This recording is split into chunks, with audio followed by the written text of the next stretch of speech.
PDIP memperlakukan mereka seolah-olah tim relawan ini adalah juga petugas partai yang harus tunduk pada instruksi partai.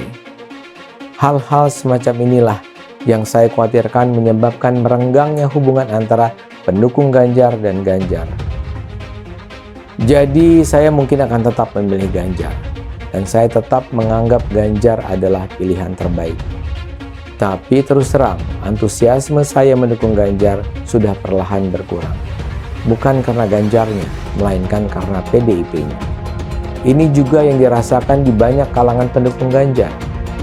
Yang bisa menyelamatkan Ganjar adalah para pimpinan PDIP dan juga Ganjar sendiri. Ganjar itu bukan sekedar petugas partai, dia adalah calon presiden. Kenapa demikian? Karena sepanjang yang saya pilih ketika Pak Jokowi, saya tadi bilang pada Pak Zul dengan Pak JK, alhamdulillah berjalan dengan baik. Pemilu lagi, saya pilih lagi Pak Jokowi meneruskan. Lalu disandingi dengan Pak Ma'ruf. Insya Allah ini kan sudah hampir berakhir, semuanya berjalan dengan baik. Jadi kalau saya milih orang itu bukan kepentingan untuk sebetulnya PDI Perjuangan saja, tapi kemaslahatan bagi kepemerintahan Republik Indonesia ini terus berjalan. Jadi kalau saya pilih Pak Ganjar itu bukan, meskipun memang saya juga bilang, awas kalau kamu nggak ngomong ya, kamu kader partai, petugas partai seperti saya juga. Nah, untung beliaunya nurut. Adalah saya sebagai relawan. Saya adalah seorang relawan yang terlibat dalam memperjuangkan Ganjar Pranowo jauh sebelum PDIP mengumumkan Ganjar Pranowo sebagai capres. Dan kita grup relawan ini itu biaya sendiri, kerja keras gitu ya. Jadi kalau dikatakan misalnya bahwa bagus tingginya suara Ganjar itu ditentukan sebetulnya karena kerja partai, kami sih sebagai relawan akan mengatakan, well, kami kerjanya jauh lebih awal ya. Tapi bukan itu poinnya. Poinnya adalah saya adalah pendukung Ganjar sampai sekarang ya. Nah, kemudian sekitar awal Mei barangkali ya, saya mendapat informasi tentang kontrak politik tersebut yang disebut katanya ada 4 poin ya. Yang salah satunya adalah soal penentuan kabinet itu akan ditentukan oleh partai politik, bukan oleh Pak Ganjar. Ketika itu sudah menyeruak, itu di kalangan relawan itu sudah banyak dibicarakan. Dia menjadi seorang politisi, tapi Mas Ade Armando ini kan basisnya juga seorang akademisi.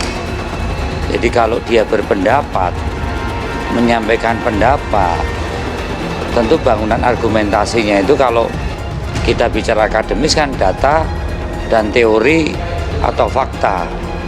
Nah, saya melihat Mas Ade ini semakin hari motifnya kok selalu hanya sinis dan cenderung ada motif intrik untuk memojokkan Ganjar dan PDI Perjuangan.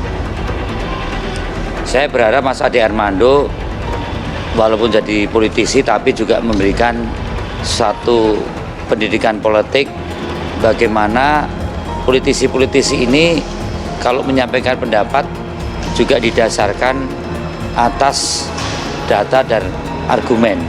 Ya, namanya politik kan membaca peta, ya, kita juga monitor, ya politik kan membaca peta. Tapi PDIP akan mesti, Mas? Ya, kan masih ada waktu, Bu Mega nanti yang memutuskan, dan kita sekarang konsentrasi selain turun ke bawah juga mempersiapkan HUT PDI Perjuangan yang ke-50 sebagai puncak konsolidasi. Pada momentum yang tepat akan diambil keputusan oleh Bu Mega. Kita kebingungan. Kita yang tahu prosesnya dan sebagainya tidak ada itu kontrak politik. Tapi di framing lagi ada kontrak politik menteri strategis ini. Itu bukan karakter PDI Perjuangan selama ini.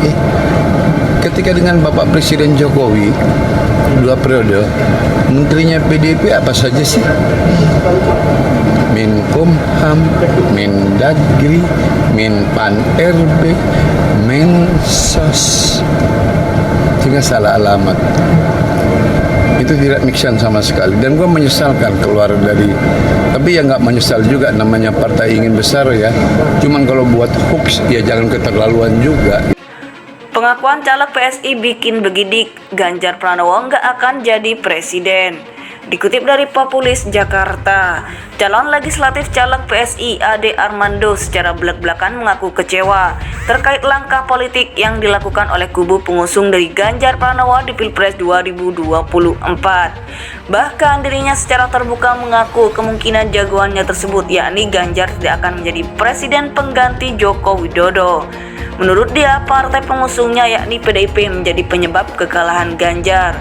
Ganjar terperosok bukan karena kesalahannya, karena kelemahannya, tapi karena PDIP, ujarnya dalam akun media sosialnya seperti dilihat Sabtu 29 Juli 2023. Menurutnya, PDIP terlalu keras kepala dalam melabeli Ganjar sebagai petugas partai. Terkait itu, ia menilai hal tersebut justru membuat masyarakat enggan untuk memilih Ganjar. Ganjar adalah memang petugas partai karena petugas partai sama dengan petugas negara, ucapnya. Lebih lanjut, dirinya mengatakan jika hal tersebut terus dikatakan PDIP, maka dapat dipastikan Ganjar tidak akan menjadi presiden. Pernyataan semacam itu akan semakin merendahkan Ganjar dan PDIP. Kalau tidak ada langkah serius yang dilakukan, Ganjar tidak akan menjadi presiden Indonesia, tutur dia. Merespon ucapan Ade Armando, kader PDIP Ferdinand Hutahian menilai ucapan tersebut hanya angin lalu. Kenapa sih caleg PSI genit banget mencampuri urusan internal partai lain, cetusnya. Calon legislatif caleg PSI Ade Armando secara belak-belakan mengaku kecewa terkait langkah politik yang dilakukan oleh kubu pengusung dari Ganjar Pranowo di Pilpres 2024. Bahkan dirinya secara terbuka mengaku kemungkinan jagoannya tersebut, yakni Ganjar, tidak akan menjadi presiden pengganti Joko Widodo. Menurut dia, partai pengusungnya yakni PDIP menjadi penyebab kekalahan Ganjar. Ganjar terperosok bukan karena kesalahannya, karena kelemahannya, tapi karena PDIP, ujarnya dalam akun media sosialnya seperti dilihat Sabtu 29 Juli 2023. Menurutnya, PDIP terlalu keras kepala dalam melabeli Ganjar sebagai petugas partai. Terkait itu, ia menilai hal tersebut justru membuat masyarakat enggan untuk memilih Ganjar. Ganjar adalah memang petugas partai karena petugas partai sama dengan petugas negara, ucapnya. Lebih lanjut, dirinya mengatakan jika hal tersebut terus dikatakan PDIP, maka dapat dipastikan Ganjar tidak akan menjadi presiden. Pernyataan semacam itu akan semakin merendahkan Ganjar dan PDIP. Kalau tidak ada langkah serius yang dilakukan, Ganjar tidak akan menjadi presiden Indonesia, tutur dia.